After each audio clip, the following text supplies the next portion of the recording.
Se ele for pego fazendo uso de celular em horário de aula, fica proibido de portar celular dentro da escola, além da punição que ele vai receber.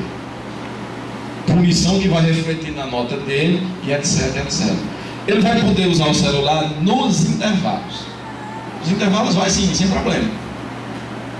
Ligar para a mãe, para o pai, para o namorado, para a namorada, para o vizinho, para quem quiser, ou para quem ela quiser.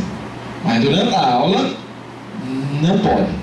Se você não consegue ficar sem celular, eu vou te dar uma dica: não entra nessa escola. Porque aqui não tem outra alternativa para você. Ou então, tu tem outra dica: começa a aprender a viver sem ele. Olha que coisa linda. Isso aqui também é uma norma de convivência. Sabe o que significa isso aqui? Isso aqui são algumas palestras que a escola costuma promover. Olha para esses meninos aí. Estão bagunçando, não? Tem menino aí em pé, chutando cadeira, tem? Todos os eventos aqui é assim.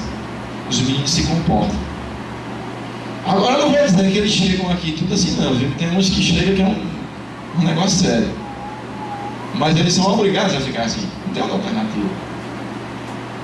Eles vão ter que aprender a ter disciplina. Disciplina é uma coisa boa. Tem pai que diz assim: pai, meu menino era um desastre em casa. Valente, chutava mesmo, e hoje o menino está dando conselho a nós. A gente já ouviu pais dando testemunhos nesse sentido. A gente investe muito na disciplina. Um momento como esse, aqui foi com um cara lá da Leão Sampaio, não foi?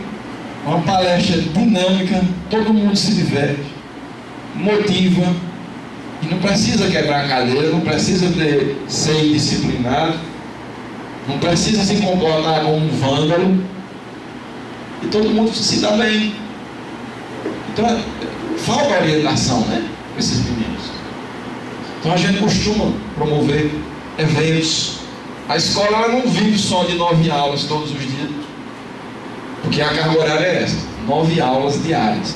Mas tem dia que tem palestras, tem dia que tem apresentações culturais, tem dias que tem aula de educação física, o menino vai para a quadra, tem aula de projeto de vida, o menino senta no chão, fica à vontade, fala o que pensa. Mundo do trabalho, formação para a cidadania, onde tem um professor que vai ensinar esse menino a como é que vive. Formação para a cidadania, qual o nome da disciplina? Então a gente,